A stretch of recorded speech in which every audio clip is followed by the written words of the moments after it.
नमस्कार किसान भाइयों, स्वागत है एक और नई वीडियो में। वीडियो पसंद आए तो एक लाइक जरूर करना और चैनल पर अगर आप नए हो तो सब्सक्राइब जरूर कर लेना। हाँ किसान भाइयों, आज की इस वीडियो में देख सकते हो यहाँ पर टमाटर की फसल में फल फूल सेटिंग करने के बारे में जो हमने फर्टिलाइज़र पोषक तत्व तो स्प्रे किए हुए हैं वो सारा ए टू जेड जानकारी मिलेगी। तो वीडियो के एंड तक ज़रूर बने रहना, जिससे आप भी अपनी फसल से बढ़िया तरीके से उत्पादन निकाल सकते हो।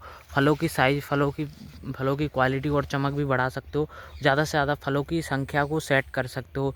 इसके लिए आपको क्या क्या स्प्रे करना चाहिए और क्या क्या फर्टिलाइज़र डालने चाहिए वो बढ़िया तरीके से ए टू जेड जानकारी दूंगा। तो किसान भाइयों, हमने कम खर्च के अंदर ही बढ़िया तरीके से पौधे में ज़्यादा से ज़्यादा फल फूल सेटिंग कर रखे हैं। और देख सकते हैं यहाँ पर जो हमने फर्टिलाइज़र इस्तेमाल किए हुए हैं उनका बढ़िया जो है रिजल्ट मिला है। कई बार होता क्या, डाल तो आप बहुत सारे रहे होते हैं लेकिन उसका रिजल्ट नहीं मिल पाता। तो वहाँ पर होता है क्या, आप डाल रहे हो उसका रिजल्ट बढ़िया क्यों नहीं मिल पाता, क्योंकि आप उस समय के अनुसार नहीं डाल पाते जो पौधे के लिए सबसे ज़्यादा ज़रूरी है। अगर आप पौधे की ज़रूरत के हिसाब से डालोगे तो वो काम भी करेगा और आपको उसका बढ़िया रिजल्ट मिलेगा, नहीं तो आपका खर्च चला जाएगा। तो किसान भाई चलिए, किसान भाई देख सकते हो यहाँ पर, देख सकते हो कितनी बढ़िया तरीके से फल फूल सेटिंग हुए हैं। तो यहाँ पर हमने जो फर्टिलाइज़र इस्तेमाल किए वही बात करते हैं। तो किसान भाई सबसे पहले जब ज़्यादा से ज़्यादा फल फूल आ रहे होते हैं तो आपको अगर NPK वगैरह अगर आप इस्तेमाल करते हो तो ज़्यादा खर्च हो जाता है। तो NPK वगैरह अगर आप खर्च करोगे तो 200 से 250 रुपये का एक पैकेट मिलेगा। और अगर आप वहीं अगर NPK जैसे कि 12-32-16 हो गया, 10-10-26-26 हो गया, 20-20-13 हो गया, इस तरीके की भी बोरियों में जो है खाद आती हैं। तो वहाँ पर अगर आप वो इस्तेमाल करते हो तो वहाँ भी थोड़ा ज़्यादा इस्तेमाल करना होता है, लेकिन उसका भी बढ़िया रिजल्ट मिलता है। लेकिन अगर आप सोचो कि हम पैकेट NPK वगैरह डालते हैं तो वहाँ पर पौधे को सही पोषक तत्व मिलना बहुत ज़्यादा ज़रूरी है। अगर आप पौधे को NPK वगैरह चलाते हो तो वो भी बढ़िया काम करेंगे, ऐसा नहीं है, वो भी काम करते हैं बढ़िया तरीके से, उनका भी बढ़िया रिजल्ट मिलता है। लेकिन पौधे की जैसे कि अगर पोटास की सबसे ज़्यादा ज़रूरत पड़ रही है तो पौधे को पोटास चाहिए, जो पौधे की फलों की साइज़, फलों की चमक, फलों की संख्या को सेटिंग करने में मदद करेगा। और अगर आप वहीं फास्फोरस की कमी है तो फास्फोरस भी डालना पड़ेगा। फास्फोरस आपको 12-61 हो गया, इसके माध्यम से आप दे सकते हो। 12-61 डालोगे तो यहीं पर तो उसका बढ़िया रिजल्ट मिल जाएगा। और अगर आप फास्फोरस को DAP जैसे 18-46 में बोरी में आता है तो वहाँ पर आपका नाइट्रोजन में थोड़ा 18% नाइट्रोजन भी मिल जाता है और 46% फास्फोरस, तो वहाँ भी आपको बढ़िया रिजल्ट देखने को मिल सकता है। तो हमने जो इस्तेमाल किया हुआ वही हम आपको ज़रूर बता रहे हैं। तो हमने किसान भाइयों जैसे कि ज़्यादा NPK जो है पैकेट के ज़रिए तो ये नहीं इस्तेमाल किए हुए हैं, थोड़ा मोड़ा पैकेट भी इस्तेमाल किया हुआ है, वो थोड़ा मोड़ा जो है बोरी से भी डाला हुआ है। तो NPK हमने 18-46 फास्फोरस में दिया है। और IPL का जो है वाइट पोटास आता है उसको भी हमने ड्रिप से दिया हुआ है। जब हमारे ज़्यादा से ज़्यादा फल फूल आ रहे थे तो यहाँ पर वाइट पोटास की सबसे ज़्यादा ज़रूरत होती है, तो वहाँ पर फास्फोरस और पोटास की सबसे ज़्यादा ज़रूरत होती है, तब ही ज़्यादा से ज़्यादा फल फूल बढ़ सकते हो, पौधे की बढ़िया तरीके से ग्रोथ हो सकती है और ज़्यादा से ज़्यादा फल फूल सेटिंग हो सकते हैं। तो यहाँ पर ये ज़रूर ध्यान रखने की आपको ज़रूरत है, क्योंकि अगर आप पोटास का इस्तेमाल नहीं करते हो तो वहाँ पर फलों की साइज़ छोटी रह जाती, फलों की चमक बढ़िया नहीं होती और पौधा हरा भरा नहीं रहता। तो यहाँ पर बहुत बड़ा लॉस देखने को मिल सकता है।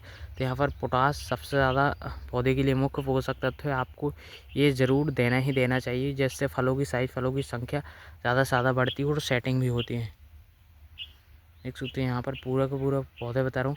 तो हमने जो है 10 से 15 दिन के अंतराल पर हम जैसे कि 18-46 हो गया, 12-32-16 हो गए, 10-26-26 ऐसे की बोरी रखे हैं। तो इसमें अलग अलग मात्रा होती है, कभी 12-32-16 में हो गया तो 32% फास्फोरस होता है और 16% पोटास होता है, जिसमें बढ़िया तरीके से उसका भी रिजल्ट मिल जाता है। फसलों के लिए सारी तरीके से जो तीनों मिल जाते हैं तो यहाँ पर बढ़िया तरीके से पौधे हरा भरा होते हैं, पौधे में फलों की संख्या बढ़ती है, फल फूल सेटिंग हो जाते हैं। और तीसरा जो हम 10-26-26 आता है तो वहाँ पर 10% नाइट्रोजन होता है और 26% फास्फोरस और पोटास होता है, तो यहाँ पर उसका भी बढ़िया रिजल्ट मिल जाता है। तो अगर आप NPK वगैरह इस्तेमाल करते हो जैसे कि 13-0-45, 52-34 हो गया, 12-61 हो गया, तो वहाँ पर आपको थोड़े महंगे पड़ सकते हैं, लेकिन वहाँ भी बढ़िया रिजल्ट मिल जाता है। वहाँ आपको 1 kg इस्तेमाल करना होता है पैकेट का, लेकिन यहाँ आप 2 से 3 kg ले सकते हो तो आपको बढ़िया रिजल्ट मिल जाएगा। तो यहाँ पर हमने जो इस्तेमाल किया वो हम आपको वही बता रहे हैं भाई। और स्प्रे के तौर पर हमने तो भाई NPK वगैरह तो बढ़िया इस्तेमाल किया हुआ है, 100 ग्राम 15 लीटर पानी में स्प्रे किया हुआ है किसी भी फर्टिलाइज़र को। 12-61 हो गया, 13-0-45 हो गया, 52-34 हो गया, ये हम कंटिन्यू स्प्रे करते आ रहे हैं हफ्ते 15 दिन के अंतराल पर, जिससे बढ़िया रिजल्ट मिलता है। और एक हो गया कैल्शियम बोरोन और कैल्शियम बोरोन का भी बढ़िया तरीके से स्प्रे कर रहे हैं, जिससे फल फूल कंटिन्यू सेटिंग भी होते हैं, पौधे की हरापन में मदद करते हैं, जो सेट हो गए उन्हें उनकी साइज और चमक को बढ़ाने में मदद करते हैं कैल्शियम बोरोन। और 15 दिन के अंदर पर हम कैल्शियम देते हैं 1 से 1.5 kg, 2 kg भी दे सकते हो अपने एरिया के अनुसार। और 250 से 100 ग्राम 150-200 ग्राम बोरोन का इस्तेमाल करना है, जिससे फलों की चमक भी बढ़िया होगी, फलों की साइज भी बड़ी होगी, चमक शानदार रहेगी।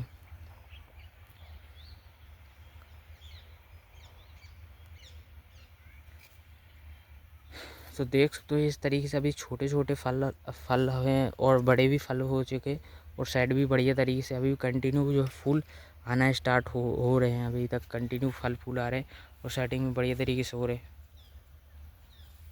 तो यहाँ पर सबसे ज़्यादा पोषक तत्वों की ज़रूरत तभी होती है जब पौधे में ज़्यादा से ज़्यादा फल फूल सेट हो चुके होते हैं। फल फूल सेट के समय सबसे ज़्यादा फास्फोरस और पोटास अगर आप कंटिन्यू चलाते रहोगे हफ्ते 15 दिन के अंदर अपना, तो यहाँ पर फलों की साइज बढ़ेगी, चमक बढ़ेगी और कंटिन्यू पौधे की ग्रोथ हरी भरी बढ़ती रहेगी। देख सकते हो इस तरीके से बेल कंटिन्यू घुच्चे आ रहे हैं और सेट भी हो रहे हैं बढ़िया तरीके से। तो हमने ये जो इस्तेमाल किया हुआ है पोटास, अगर आप बढ़िया तरीके से इस्तेमाल करना तो वाइट पोटास जो बढ़िया तरीके से काम करती है फसलों के अंदर, तो IVL का वाइट पोटास हमने भी इस्तेमाल किया हुआ है, तो बढ़िया तरीके से फसलों के अंदर काम करता है फलों की साइज चमक को बढ़ाने में। तो वहाँ पर आप 1 से 2 kg 1.5 kg यहाँ पर ज़रूर चलाओ। पोटास से आपकी जो फलों की साइज जो आती है ना और चमक आती है वो शानदार लेवल की होती है भाई। देख सकते हो यहाँ पर बड़े बड़े टमाटो हो चुके हैं, चमक भी बढ़िया है। और भी अगर आपको कंटिन्यू समझना है कि हमने जो जो इस्तेमाल किया तो वहाँ पर आप हमारी लॉन्ग वीडियो को जाकर देख सकते हो, यहाँ पर बढ़िया तरीके से समझ में आ जाएगा। और जो जो हमने इस्तेमाल किया हो वो भी हमने कंटिन्यू डाला है, ऐसे नहीं पौधे की आवश्यकता अनुसार डालना पड़ता है। अगर आप कंटिन्यू शेड्यूल बना के रखो तो ऐसा कोई संभव नहीं है, इससे तो खर्च ही अलग होगा।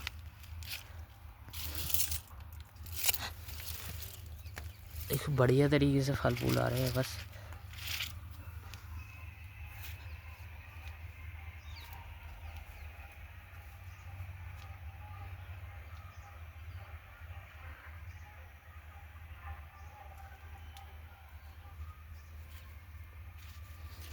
तो गुच्छे के गुच्छे सेट हो चुके, तो यहाँ पर अब पकने की देरी है। फिर जैसे ही टमाटर निकलता है फिर वहाँ से नई शाखाएँ निकलती हैं। जितने ज़्यादा पौधे में फल लगे रहेंगे तो उतना पोषण की आवश्यकता होगी, नहीं तो फल फूल आएंगे तो फील होकर झड़ कर ख़राब हो जाएंगे बाद में। आपको इस तरीके से अगर पत्तियाँ पीली पीली सी काली काली सी नज़र आती है, वहाँ पर फास्फोरस की कमी की वजह से भी ये दिक्कत देखने को मिल सकती है। जैसे कि ये हो गया काली काली सी नज़र आई थी, तो यहाँ पर फास्फोरस की कमी से भी ये दिक्कत देखने को मिलती है। सबसे बड़ी समस्या आपको ज़रूर पहचाननी चाहिए।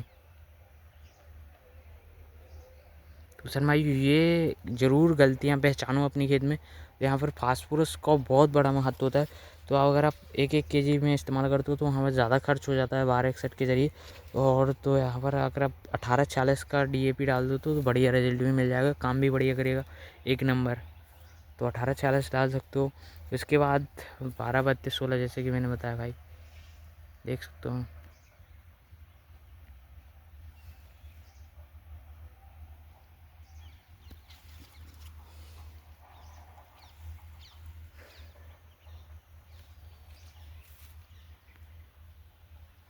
सभी के सभी कंटिन्यू फल फूल आ रहे हैं।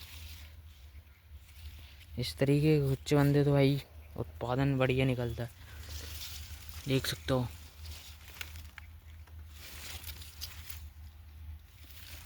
एक शानदार तरीके से सेटिंग हुई,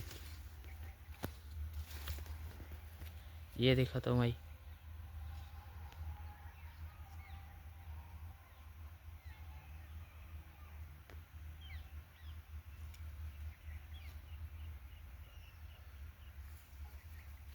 तो आपको वीडियो पसंद है तो लाइक जरूर करना, और चैनल पर अगर आप नए हो सब्सक्राइब जरूर करना। मिलते हैं नेक्स्ट वीडियो में भाई।